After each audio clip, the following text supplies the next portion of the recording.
balik tayo mga kapatid. Hope di tayo mawala, no?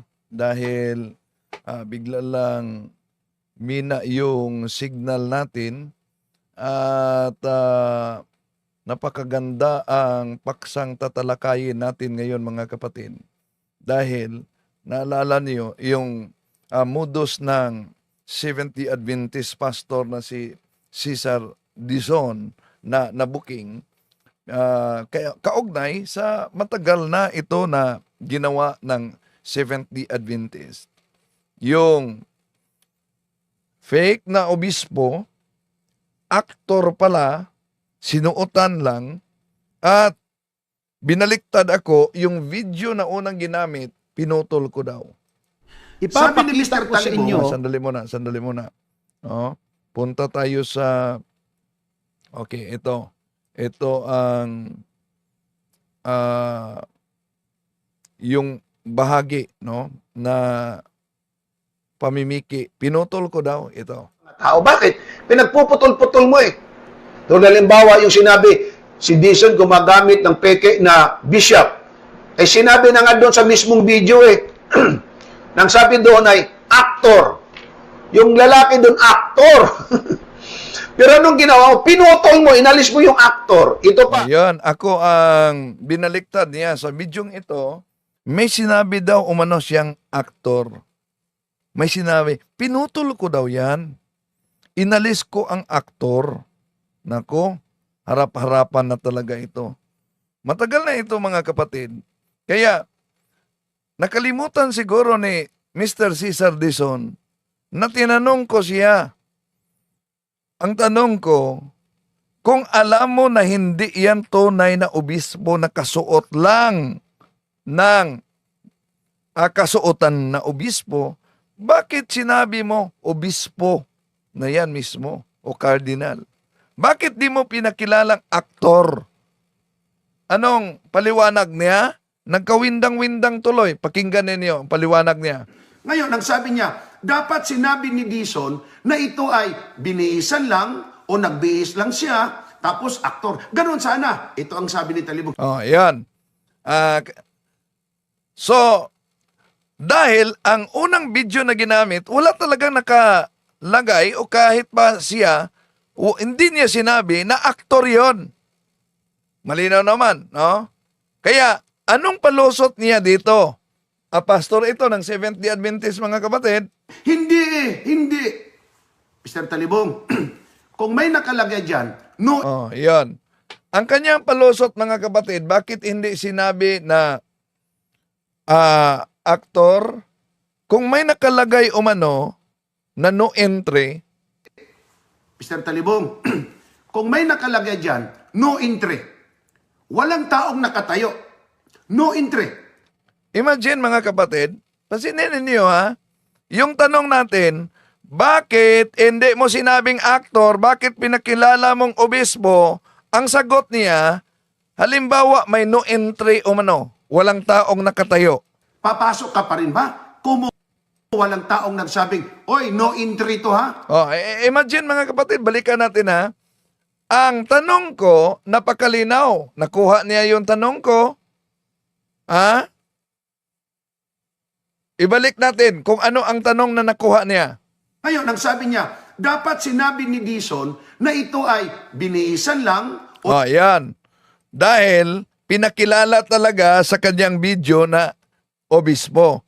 Kaya sabi ko, dapat sinabi mo na aktor yan, binihisan lang na nakasuotan ng obispo. So nakuha niya yung tanong, sinagot niya. Pilit niyang itinuwid yung nakakahiyang kamalian mga kapatid, pero ito ang sagot niya. nagbihis lang siya, tapos aktor. Ganon sana. Ito ang sabi ni Talibong. Hindi. Oh, tama. Hindi naman yan sinabi talaga sa kanyang video mga kapatid na sinabi niyang pinutol ko daw. Kaya ano ang nagkawindang-windang na paliwanag ni Mr. Dizon dito? Mr. Talibong, kung may nakalagay dyan, no entry. See? Ang tanong, bakit di mo sinabi na aktor yon? Ang sagot niya, kung may nakalagay umanong no entry. Walang taong nakatayo. Oh, walang taong nakatayo. Nagits nyo ba? May nakalagay da. Ang tanong, bakit di mo sinabing aktor? Bakit di mo sinabing binihisan lang ng kasuotang obispo? At ang maliwanag niyang sagot. Lagay dyan, no entry. Oh, yan ang sagot niya. No entry. Walang taong nakatayo. No entry. Oh, walang taong nakatayo, no entry. Papasok ka pa rin ba? Oh, papasok ka ba? Papasok ka ba? Pumasok ba? Yung sagot niya sa tanong ko kung bakit pinakilala mong obispo na alam mo pala na hindi yun obispo? Umabot na siya sa no entry na walang taong nakatayo. Ito ba? Kumo walang taong nagsabing, oy, no entry to ha? Hulihin ka ng pulis. Nako, hulihin daw ng pulis dahil walang taong nagsasabi na no entry. Di ba nakawindang-windang na ang paliwanag ni Mr. Dizon dito? Tuloy natin. At tandaan niyo, ang tanong, bakit pinakilala mong obispo? Bakit di mo sinabi sino nakabihis lang ito, aktor ito, at ang kanyang sagot, halimbawa umano, may nakasulat na no entry at walang tao na nakatayo, papasok ka ba umano? Ang lalim ano? Tuloy natin. Kung halimbawa ito nga naman ay one way lang. Oh, so, umabot na naman siya sa one way. Ang lalim ano? Ang lalim talaga. Mula sa no entry, papuntang one way. Okay, tuloy.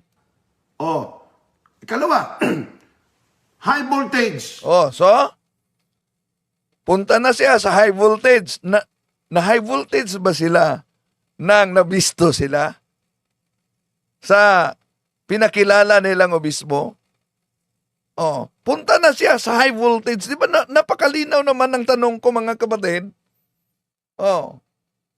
Pagkatapos, punta na siya sa high voltage. Do not enter. Oh, do not enter.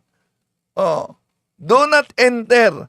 Balik muna natin, balik natin. Baka di niya nakuha yung tanong ko.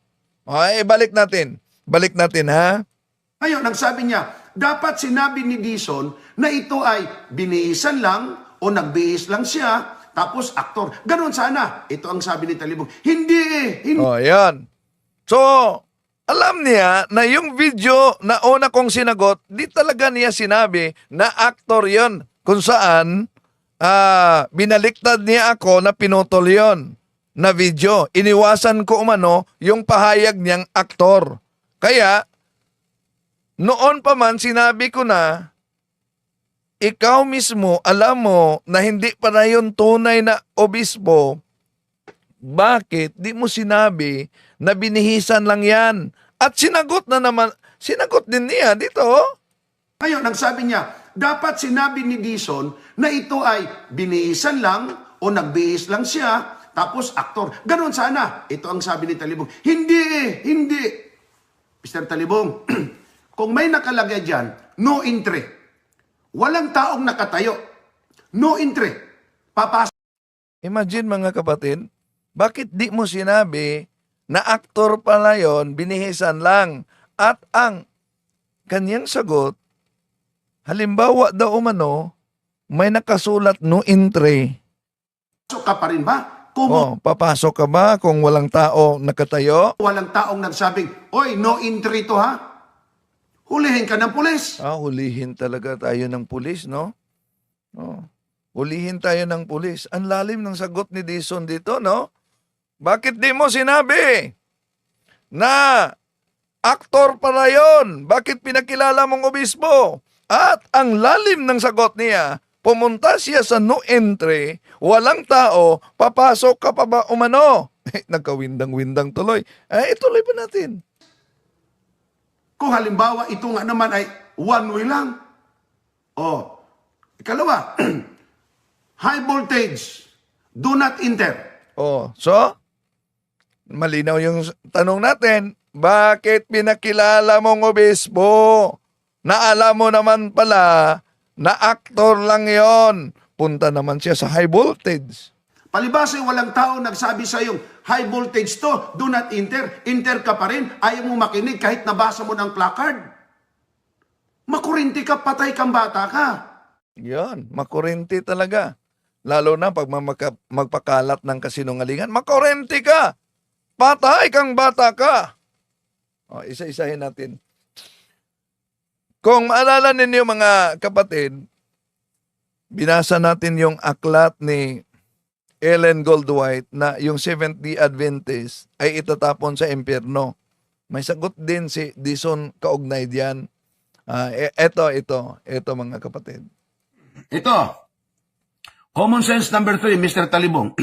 Sabi pa ni Talibong, mabasa mismo sa inyong libro Last the Events na ang sabi ni Ellen White, ang Seventh-day Adventist ay mapunta sa impyerno. Ito, and thou, Capernaum, Seventh-day Adventists, who have the great light in point of privilege shall be brought down to hell. Kita mo yan? Mismo ang inyong Ellen White nagsabi na kayong mga Seventh-day Adventists mapunta para kayo sa impyerno. Common sense number 3, Mr. Talibong. Use your common sense kung meron. So tingnan natin kung meron din common sense dito si Pastor Dison.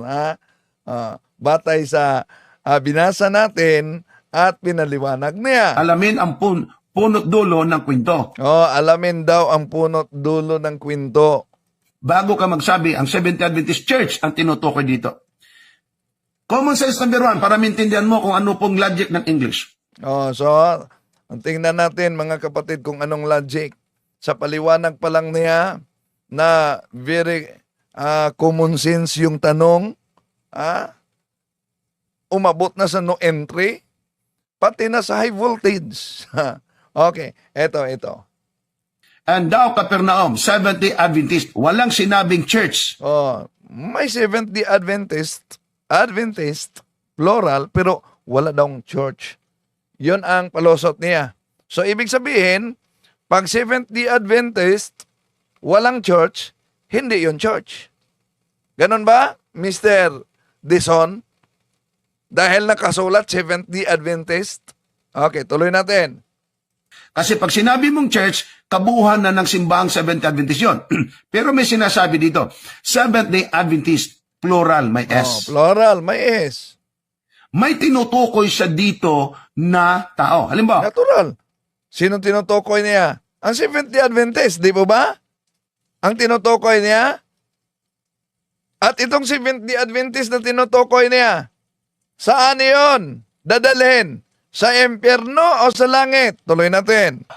and thou. Ibig sabihin, and thou. Ikaw.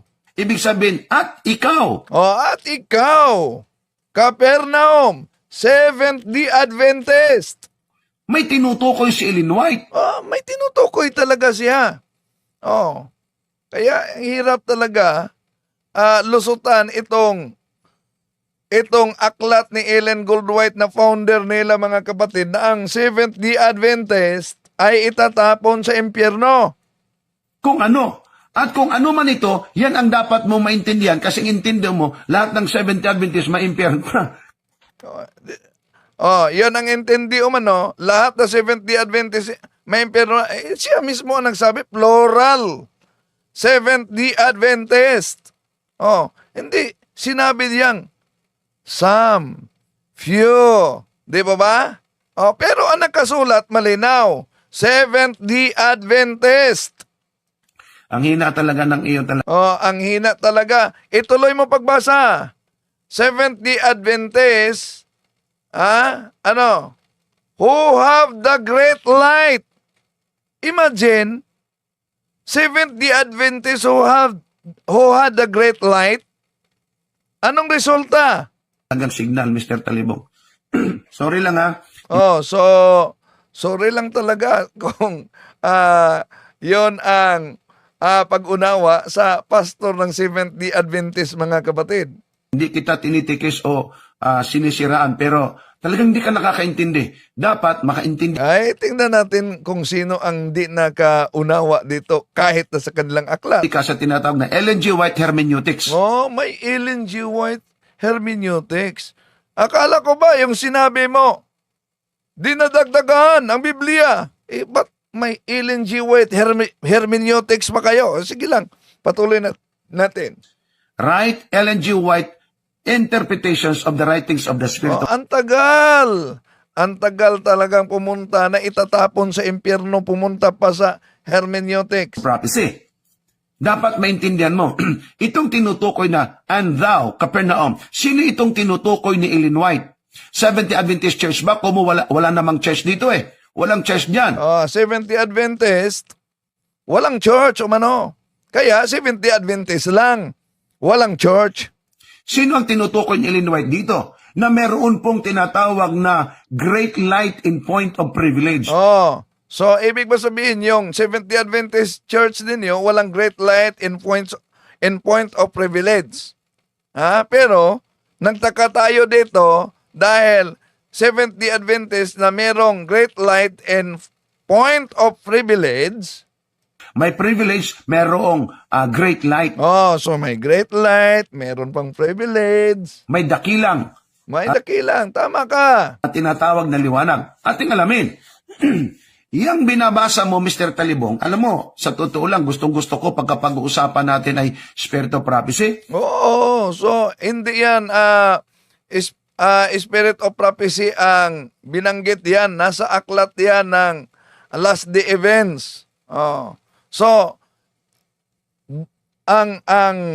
ang tagal umabot sa itatapon sa impyerno dito Dito ako, hindi ko sinasabing ako'y magaling, but this is what I really want. So gustong-gusto talaga niya. Gustong-gusto niya talaga yon. Dito tayo kumbati. So gusto-gusto niya yan na itinuturo niya yung the point of privilege itatapon sa impyerno. Sabi niya, dito ako.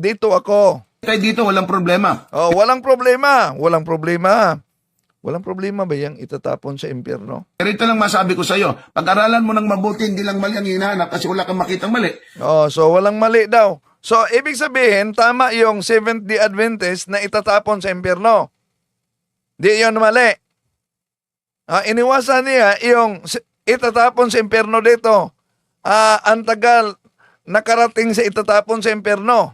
Dami pa mga sat-sat dito si Dison. Baka sakaling meron, di ituro mo sa akin ng tama. Sige. Ibig mo sabihin na tama talaga yon. Ang 70 Adventist itatapon sa impyerno. Tama yon. Okay?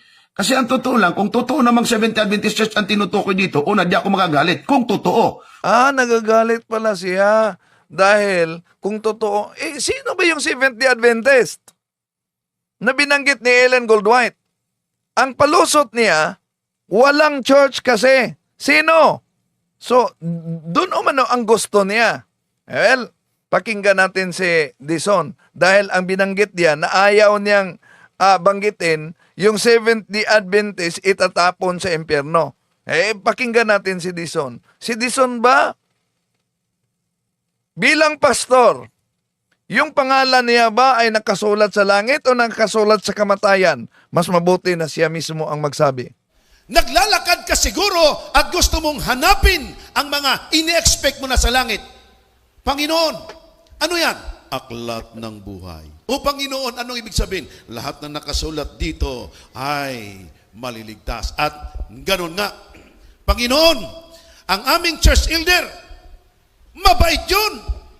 Pati yung aming... Lecture ito niya, mabait mabait. Walang pagkakaiba sa 70 Adventist na may great privilege and light.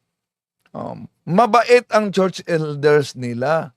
pastor, Pati na ang pastor nila, mabait. napakabait yun. Tingnan ko nga, Panginoon, sa aklat ng buhay. Tingnan sa aklat ng buhay. Ibig sabihin sa langit, di ba ba? Galing sa kanyang bibigyan. Tingnan sa aklat ng langit. Anong pangalan ng inyong church pastor? Dison Ano ang pangalan daw sa church pastor? Dison. po apelido. Dison. So hinanap niya ang pangalang Dison sa lecture niya kung nasa lista ba ng nasa langit. Ison, O, D, A, B, C, D, E. Wala eh. Ay, wala. Wala sa langit ang pangalang Dison. Saan kaya? Sandali lang, tingnan ko sa aklat ng kamatayan. Sige. Baka nandun. Ison, ito, number 1. Aba! Sa aklat ng kamatayan. Number 1. Balik natin.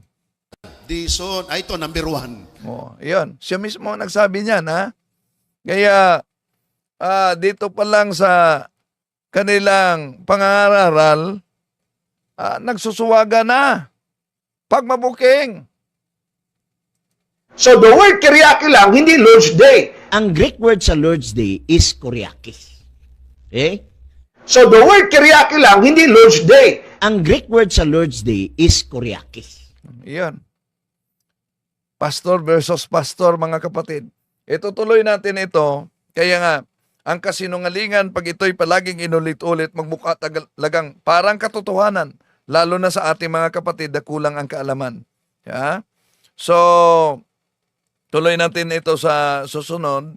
At sasagutin pa natin punto por punto itong si Pastor Cesar Dizon.